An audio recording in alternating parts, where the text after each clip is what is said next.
Welcome to Films and Stuff with your hosts, Pete Mitchell and Ethan Hunt. Hi, everybody. Welcome back to the Films and Stuff podcast. I'm Ethan, joined by Pete. Hey, Pete. Hey, Ethan. How are you?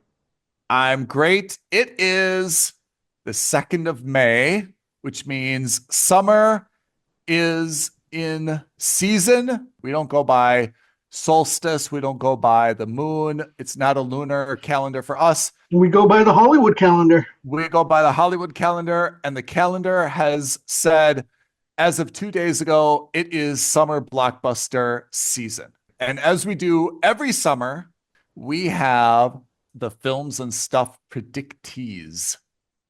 That's right. I'm so excited. This is probably one of my favorite episodes to do every year. So we have done almost 300 episodes of Films and Stuff podcast. Yep. This will be our 3rd season of Predicties. And every year we have a good memory, a warm memory, a funny memory, right? So year 1, Pete, I think, had a top 10 list of only 9. And still, and we're not laughing at Pete, we're laughing at me because I lost. Pete picked 9 and won. Last year, must we say it? We had the infamous Garfield. What did you put? Garfield number 2 or number 3? Number 2. That is aging. We're going to be 90 years old, and I will not forget the summer of 2004 when Pete, in all sincerity, who's usually, very few people in the world are more educated in terms of cinema than Pete, in all his sincerity, predicted that the animated Garfield movie would be the number 2 blockbuster of the summer. Where did Garfield end up? Not in the top 10. And lest you feel like we're making fun of Pete, he beat me again. So now, year 3, we are doing the summer top 10 list. Ethan versus Pete. Not that we weren't taking it seriously in the past, but I think we both kind of like forced each other to up our game. Yeah, absolutely. Add an additional level of research. I think in the past we were just kind of going with, I don't want to say like gut instinct, but we were letting our emotions creep into it a little bit. Yeah. And kind of talking ourselves into, well, this could be, the hit of the summer. I've got a good feeling about this. Now I think we've kind of gotten to the point where we're doing a little bit more, like trying to find comparisons. There's a lot of repeat intellectual property, so we're trying to see how, prior films did. A lot of analytics going into this. A lot more analytics, just like professional sports are ruined by analytics, so is the Films and Stuff top 10 list. But I think as a result, our lists are much more similar this year than they have been in the past. Yeah. Looking at the list now, our top 10 list is the same, placement aside. And our wild cards list is also the same, mostly. So for new listeners, the whole point of this is that we predict what movies we think is going to be on the global, not domestic, not international market, on the global market, what we think are going to be the top 10 revenue generating blockbusters from the 1st of May until the 31st of August. That's the summer window. Yep. So if you caught our prior episode of Films and Stuff, we did a breakdown of Thunderbolts. And Thunderbolts, which we both have on our top 10 list, is qualified for the summer hit list. Correct. So how should we do this? Should we go from... Let's do 10 to 1 and then wild cards last. All right. Well, number 10 is easy for both of us. Is it Elio or Elio? Elio, but I made a small change. So actually, for me, number 10 is Ballerina. Oh, you're putting the John Wick at number 10. I'm putting John Wick Ballerina as number 10. So Elio it's a Disney Pixar movie. That's right. Animated, comes out in June, and it's about a little boy who has, I guess they call it a cosmic misadventure, but basically he meets some alien buddies from a different world.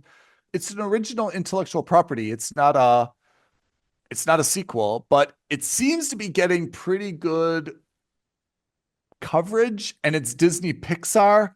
So you kind of have to expect that they're pretty good at like pushing these things. Yeah, and to your point, and the reason I made a change, initially I had Elio as number 10 on my list as well. It is now number 9 for me. When Disney or Pixar movies hit, they hit hard. So it's hard to tell whether it's going to be a huge success or not. But the other advantage that Pixar movies generally have, I'm not saying this is true all the time, but they have long tails. So the movies tend to stick around in the top 10 for a long time. They may not be number 1 for 10 weeks in a row, but they'll be in the top 10 for the whole summer sometimes. We'll get to this because there's other animated movies on our list. The thing about it is, one, Elio is not a known intellectual property. Yeah. And because these animated movies have now made so much money, there's a lot more of them kind of like competing, right? There used to just be kind of like one Disney Pixar movie, right? It was, right? There used to be like a Toy Story every summer or a Minions every summer, and that would kind of like take it.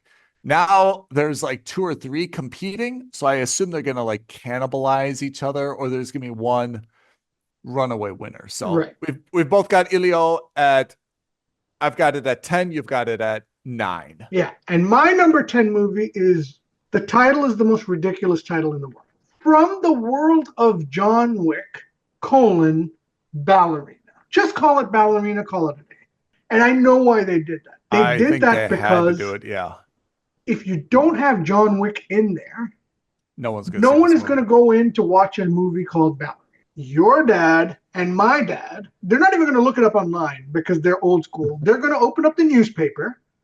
They're going to go to the now showing section, and they're going to be like, Ballerina? Are you kidding? We're not watching a movie about a ballerina. It gets worse.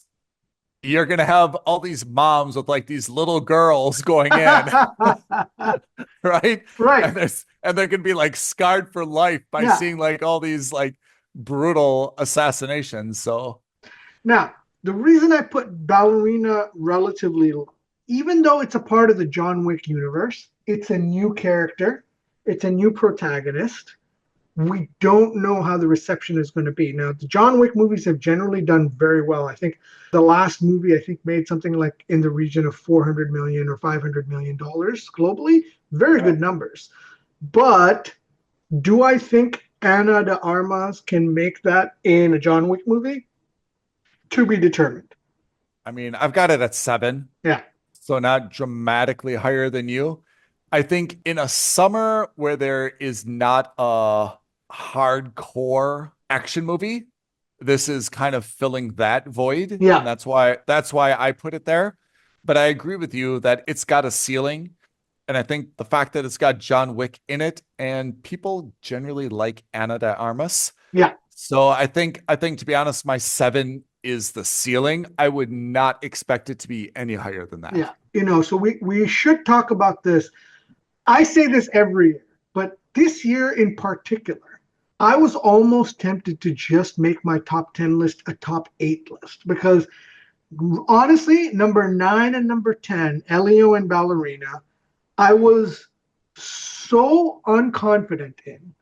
I was just like, I honestly don't know if they're going to make it. There are so many other movies out that could make it. I was very uncertain as to what the top 10 is going to be. And I think that's A, because the number of movies coming out this summer seems little less than normal.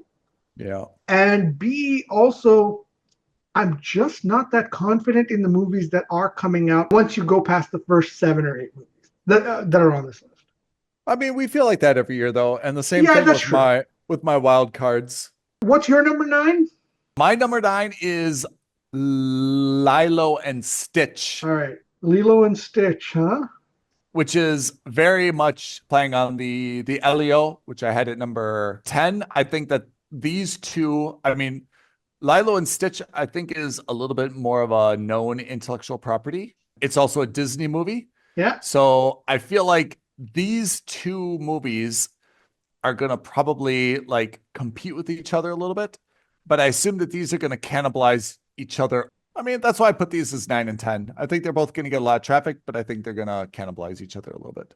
All right. What about number 8? Actually, both of us have the same number 8. Same thing. Brad Pitt, F1. I agree. I think F1 has the potential to be a fantastic movie, but I think that it's got a ceiling because it's about racing. It's a Formula One racing movie. I am prepared for F1 to disappoint us, to be honest. Very similar to Gran Turismo with Orlando Bloom. Yeah. That was a total bomb, partly because Orlando Bloom just decided not to give a rip. F1's got two things going for it. One, Brad Pitt, still a big name. Two, it's got the F1 branding behind it and sponsorship. So it's going to be promoted very, very well. Yeah. But I have to say, in the history of racing movies, from Days of Thunder onwards, racing movies generally don't seem to translate very well to cinema. And even though we think that they're super exciting and they should be great IMAX movies, they generally don't do so well. So I'm a little bit, and to be honest, the F1 movie, when you look at the kind of what I guess is going to be like the high level plot, I think we've kind of all been there, done that before. So I'm expecting F1 is going to be a little bit disappointing. I put it at 8 just because of Pitt and F1 branding. But if it would fall out of the top 10, I wouldn't be super shocked, actually. Okay.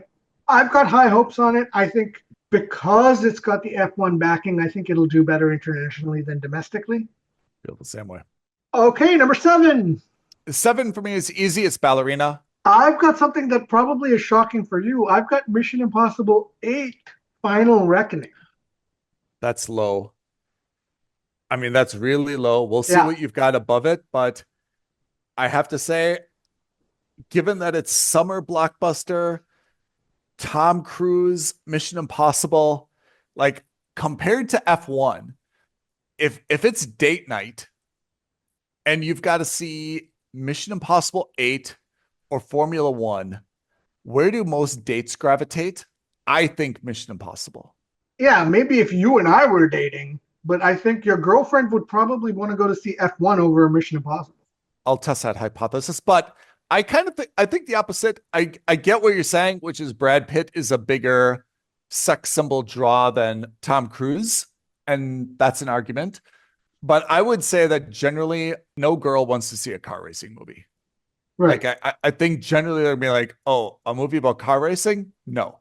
Mission Impossible? I've heard of Mission Impossible. Like, yeah, Tom Cruise, let's see that. I feel like when there's a tie for movies or two head-to-head movies, the one that's kind of like the least objectionable would be it. Now, the downside for Mission Impossible, which I'm sure you factored into your rating, is that it's a sequel. In theory, your audience is limited to the people that saw 7, right? Yeah. So if you didn't see part 1, why would you ever see part 2? I'm sure some people will, not knowing that it's a sequel or being able to pick it up midway, but in theory, your cap is the number of people that saw the first one. Yeah, and that's why I've put it as low as I did. It's not just a sequel, but more importantly, it's a direct sequel. Yeah. So to understand and to appreciate what's happening in Mission Impossible 8, you have to have seen Mission Impossible 7. And a lot of people did not bother with Mission Impossible 7. And if our listeners will remember back in the day that we actually talked about Mission Impossible 7, you and I actually brought that up specifically, which was to say that because it underperformed so heavily, because so few people went and watched that movie in the cinema, I said back in the day, and I think you backed me up on this, that's going to bite Mission Impossible 8 in the butt, because unless they do a re-showing of Mission Impossible 7 now, a lot of people are going to be turned off by the fact that they won't understand what's going on with that. So even if they're not, I put it this way, because it's a direct sequel, The success of Mission Impossible 8 is capped to the success of Mission Impossible 7. I think that is a very logical argument, and I made the same argument a few years ago. I think two things are going to temper that. One, I expect at the beginning of the movie, they've done it in a way where they've kind of like done a big exposition to get people up to speed. Right. Like it would be criminal if they do not. Yeah. And I think the other part is the branding of this movie is a little bit clever where it's Final Reckoning. It's not Final Reckoning Part 2. You know, like it may be to some people that haven't been following this as much as you and I, that they're not actually aware that it's a sequel. They're just like, oh, Final Reckoning. Like that sounds like it's going to be a big thing, right? Like, yeah, I want to go see that. So there may be a lot of people that are just kind of like ignorant to it, and they didn't see the first one, or they forgot that they didn't see it because they've seen so many Mission Impossibles. They kind of forgot that they saw Ghost Protocol or whatever the other one was. And they're like, oh yeah, let's go see the new Mission Impossible, kind of forgetting that they haven't seen the first one. So I think the argument that you and I made 2 summers ago was right at the time. And logically and mathematically, that should be the case. But people, I assume it's not going to be exactly following that algorithm. Yeah. All right. So my 7 is Ballerina. Yours is Mission Impossible 8. Yeah, that's right. Now let's talk about number 6, both controversial for different reasons. Yeah. So you've got Thunderbolts. I've got Thunderbolts, and in hindsight, I could have been sneaky and I could have changed this last night, but I couldn't because the Films and Stuff Code of Ethics. And I saw it previously. But, and I really think it's going to be lower than that. You think Thunderbolts will be lower than 6, or you think you have it too low? I think I have it too high. I think it should be, I think Thunderbolts is going to come down to 7 or 8. I don't think it's going to be a top 5. We already went through your 7 through 10. What would you put above it?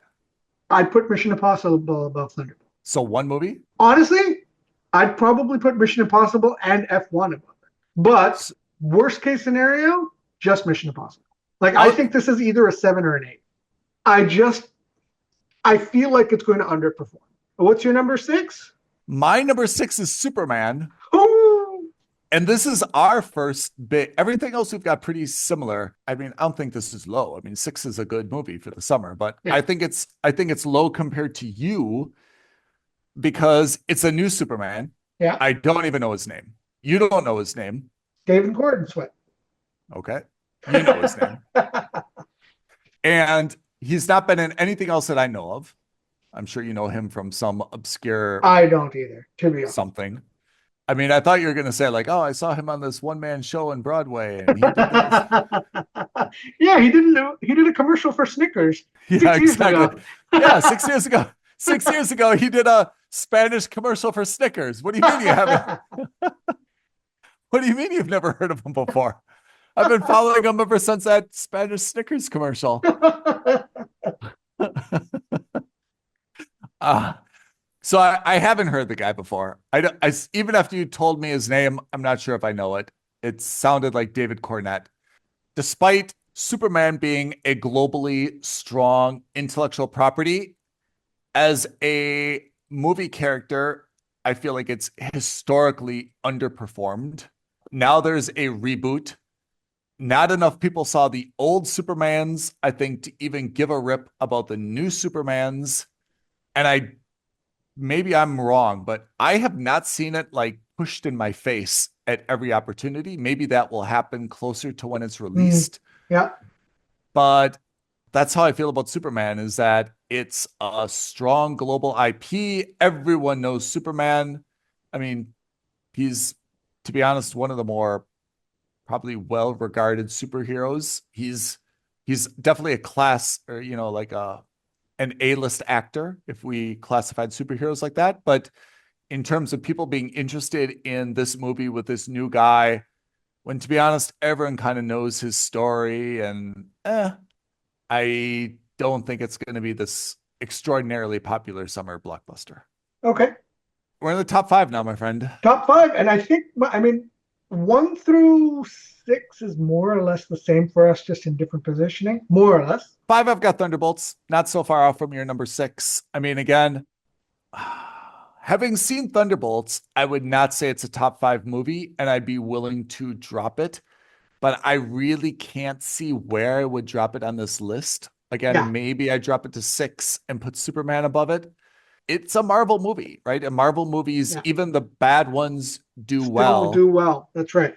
I mean, if this movie makes 600 million for a Marvel movie, it's kind of a dud, but that's probably twice of what Ballerina's going to make. I mean, Right.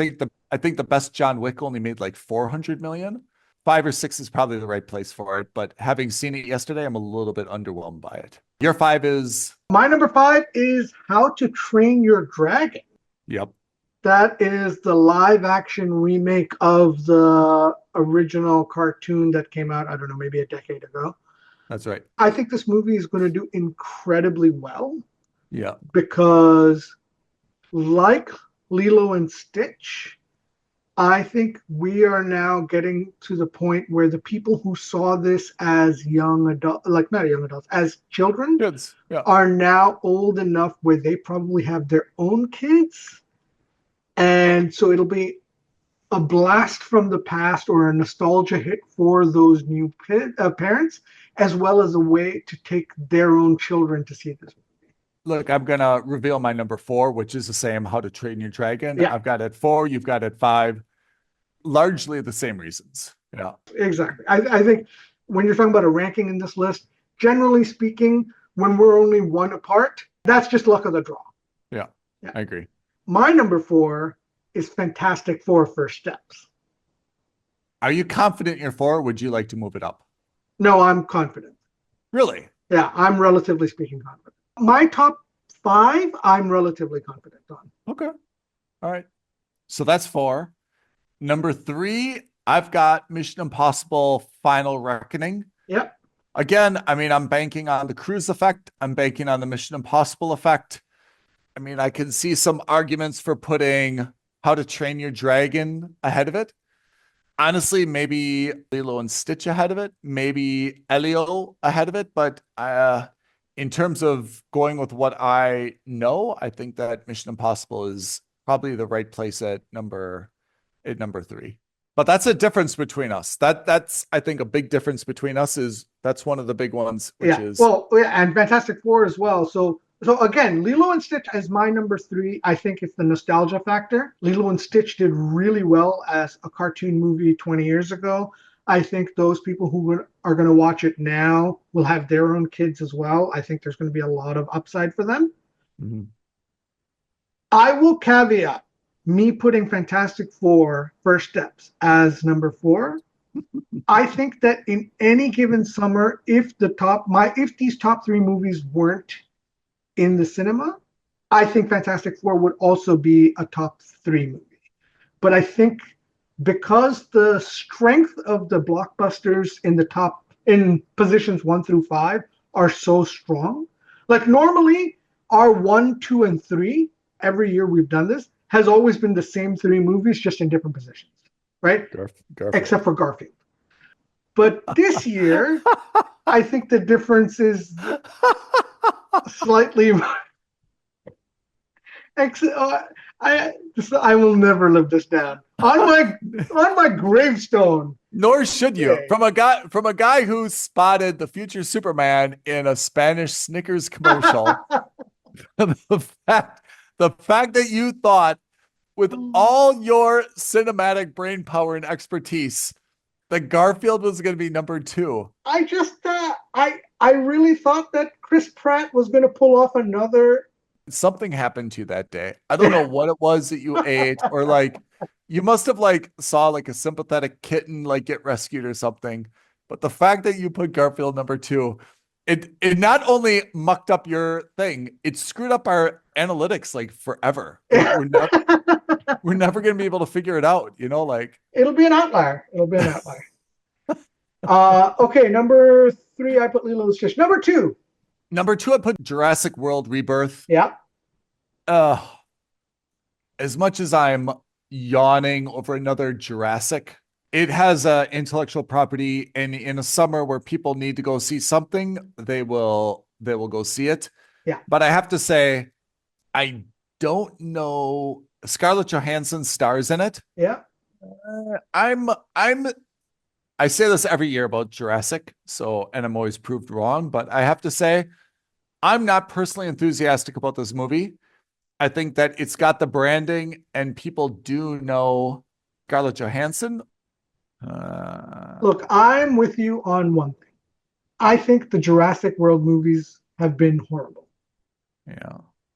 But I am cognizant of the fact that Jurassic World movies have somehow all been billion-dollar money. They always make money. They always make $1 billion. I mean, spoiler alert, Jurassic World is my number one movie of the summer.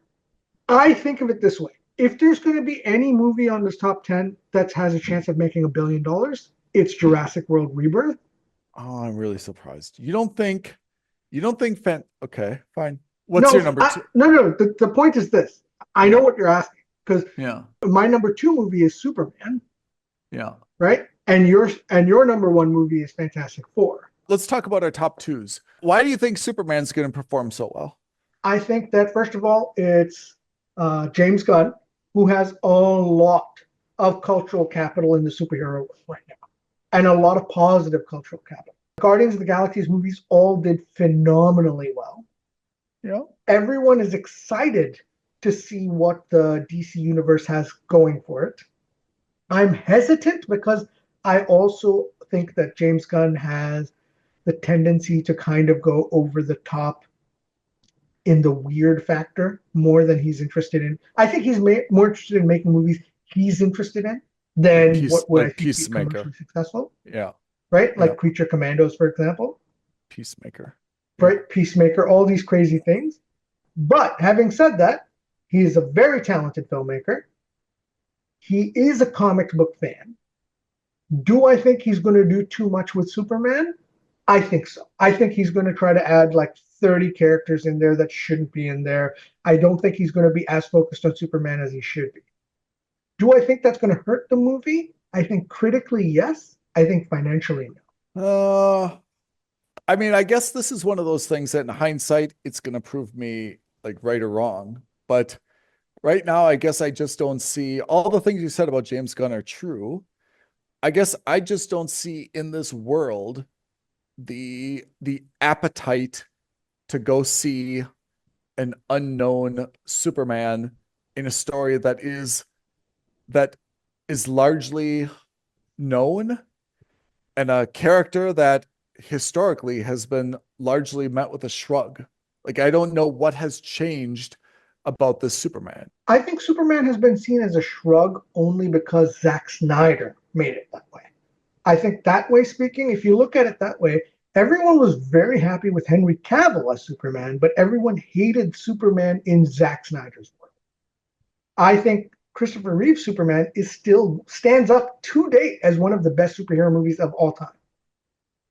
I mean, right? I think that's right. Yeah. I think the Christopher Reeve Superman is, and sometimes you just like the Iron Man of Robert Downey Jr., sometimes you just hit it so on the nose that it's hard to recapture that lightning in a bottle, you know? Potentially. Absolutely.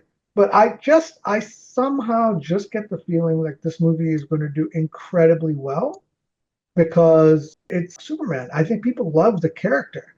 I just don't think they liked Zack Snyder's vision of that character. Yeah, fair enough. So you've got Superman 2, Jurassic World Rebirth 1. Yeah. I've got Jurassic World Rebirth 2. I've got Fantastic Four 1. And the reason I've got Fantastic Four 1 is a few things. Mm-hmm. Even though this isn't the first or even the second Fantastic Four movie, it is probably the one that's got now the most momentum behind it because it's connected to the MCU. And I think there's a lot of people that are excited about that. I think that having Pedro Pascal in it is a big draw. Yeah. I think that the trailers have been largely very, very positive and have generated some good enthusiasm for it. And again, I'm kind of looking at the overall, let's say, menu of what we've got this summer. if we just went to the cinema and said, okay, what should we go see? Everything starts at the same time, of course. Jurassic World, we're all like, seen it, done it. We know what's going to happen. Okay. Mission Impossible, didn't see the first one. Nah, not kind of boring. Thunderbolts, well, that's old. Superman, shrug. Fantastic Four is, in my opinion, a little bit of an outlier where it's something new. It's called First Steps. It kind of seems like a reboot.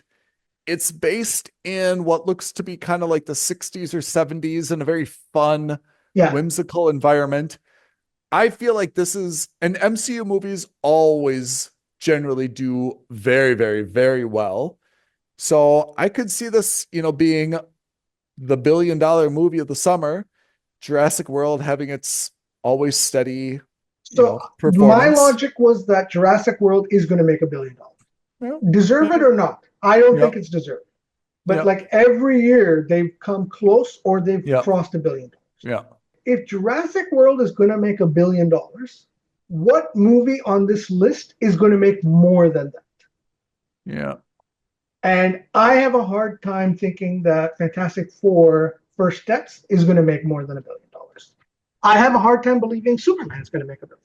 I'm not saying they can't do it. I just think that it's going to be very difficult. In fact, looking at this list now and thinking more and having talked it out with you, I actually would be more confident in something like Lilo and Stitch and How to Train Your Dragon making $1 billion more than Superman and Fantastic Four, because they've got the kid factor behind it. Okay, there you have it. That is the summer top 10 list known as the Predicties for Pete and I. Should we list our wild cards quickly? Oh, yeah, absolutely. So I flip-flopped on the wild cards a lot because every year we find one movie that sneaks into the top 10 that no one's prepared for. I've got Bad Guys 2, an animated movie. I was originally going to put 28 Years Later, which is what you've done. You've got Bad Guys 2 and 28 Years Later. That's right. I put Final Destination Bloodlines as my second alternate. I'm intrigued by this movie, I will say. Yeah, so every year there's one sneaking surprise on the list, and it's almost always like not an indie movie, but like a smaller movie that no one expected. Yeah. And it's usually a horror movie or like a suspense or like a hardcore thriller drama kind of thing. That's right. So I think you're on the money with 28 Years Later, because for me, it was either 28 Years Later, Final Destination, or Bad Guys 2. And because we can only have two, I cut 28 Years Later. That's why they're wild cards. Yeah. That's why they're wild cards. But largely, you and I have a lot of similarities. I mean, our top 10 list is identical in terms of the names. Yeah. It's just not in terms of positioning. And our wild cards is pretty much the same as well. Again. Yep.